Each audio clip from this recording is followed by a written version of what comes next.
I'm gonna go get ready. So imagine you're there with your family, you're doing the usual. You go get fast food with your family, and you go back home, you're eating it. You have your son on the right of you, and your daughter on the left of you, and your beautiful wife right in front of you. And you start to notice that you are having a shortness of breath, a cold sweats in your hands, all over. Sharp pain starts to kind of go up into your left arm, and then all of a sudden you feel it in your chest area. You look at your wife and you tell her you're having a heart attack. Hello, gentlemen. My name is Macchia. I'm going to be telling you about my presentation, lifestyle disease. Why I chose my topic? I chose my topic because my family, some of them on my mother's side are they most likely, or not most likely, they eat unhealthy sometimes, or some of them do, they eat unhealthy, and they don't really do the physical activities that they all should do, so they kind of are on the overweight side of things, and that's, just like how they live, and, that's just kind of what made me really want to get true to my topic. And then my lifestyle, before this, I was kind of sitting around all day, playing video games, and not really doing anything in my life, so I kind of just felt like I wanted to do something, and I just kind of eating everything, just being lazy.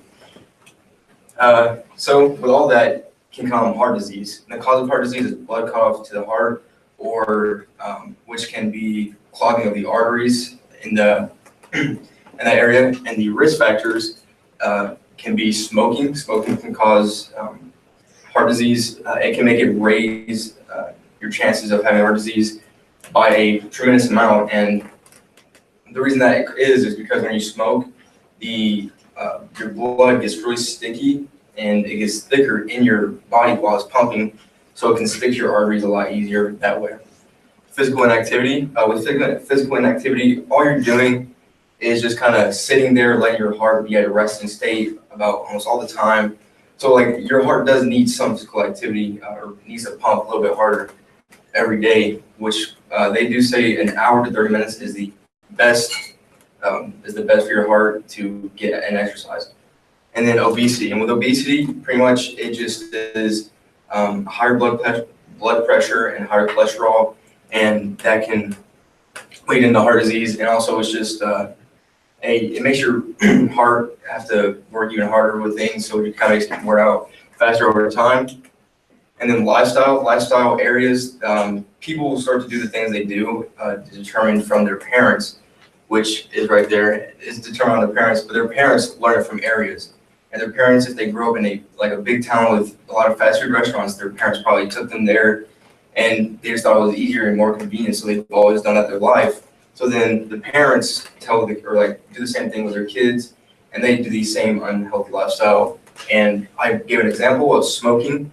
A kid, if they see their parents smoking, most likely they will grow up smoking also in their life, and because their kids are influenced by it and they look up to their parents. So I think it should be stopped early. With me, my school in elementary school had some guys come in and tell us all the bad effects of smoking, and it made me really just realize how bad it is, and why it should be stopped early before it becomes a habit and it's hard to get back.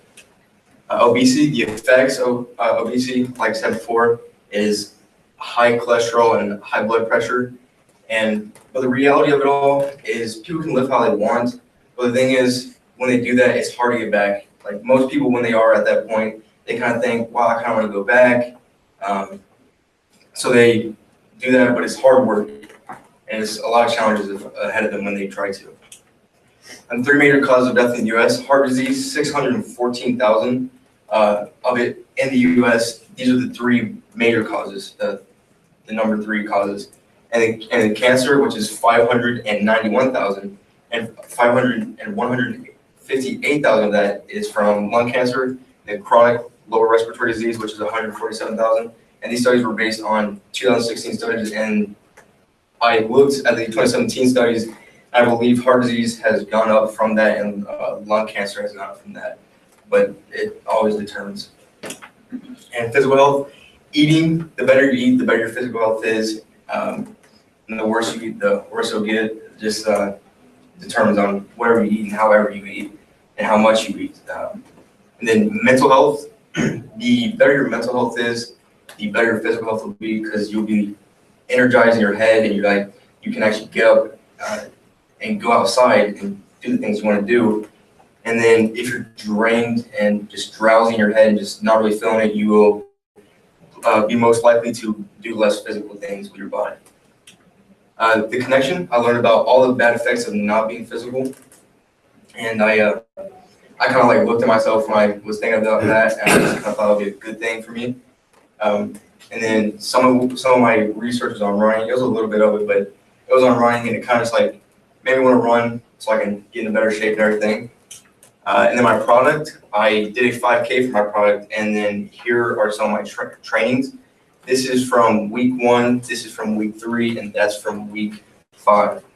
And all these, I follow the Couch to 5K program, which some say walk on some days after running, but what I did was I would run around the beginning, I would run, and then I would rest the next day, because I was not used to running. I was not used to any of it, because before this I was just, sitting at home doing really nothing. So, and then around the 4th to 5th week, I kind of started walking on those days if I would have time to do those.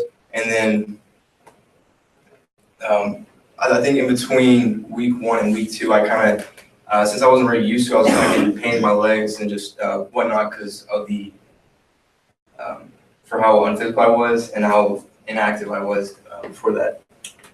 Here's pictures. I got 34 minutes, which isn't a good time, but for most Couch to 5K programs go on for I think 12 weeks, and I was only able to do 5 of those. And then here's me running during the 5K. Caitlin McClellan took a picture for me while I was running, and then this is before it. That was me holding up my number as I went back home real quick to get my shirt on and everything. And that's the Better Shirt Better Christmas 5K run, which is like a charity to help kids who don't have presents during Christmas. They can give a present for the kids in the community who aren't able to receive them. And then this was literally minutes before Dorian Clinton took that for me. And the thing is, while I was there, I didn't really, do the best, like for 34 minutes at UC, but I did kind of, everyone there was people who kind of were average at running and everything. So, I felt like I did decently well for, how much I was actually able to train and how long it was. And halfway during it, I did, start to get stuff. Side stitches during that, halfway through, and it really hurt, kind of slowed me down a lot. But I tried to push through, and I got to 34 minutes. The challenges of all this was running, which was obviously my biggest challenge, because, as I said before, it's not active at all, and just like since my body was not used to it, it really just like was hard for me. So, and then the discipline of it all, I actually had to get up and wake myself up and force myself to run sometimes, because I really just did not want to do it. So it was just kind of hard on me, but I had to discipline myself to do it all. And then I pulled through, and then, I pulled through it all. And then with that discipline, I kind of learned a lot more things with it all. I learned, for a while there, when I was disciplining myself, I tried to discipline myself to wake up earlier, because around that time, before the 5K, I was kind of up late before it all.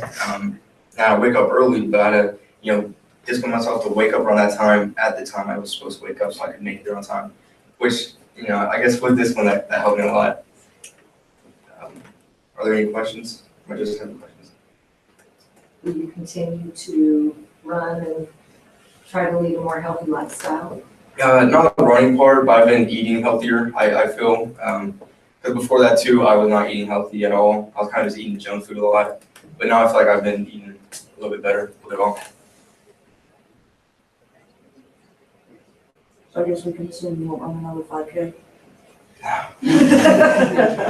So hard.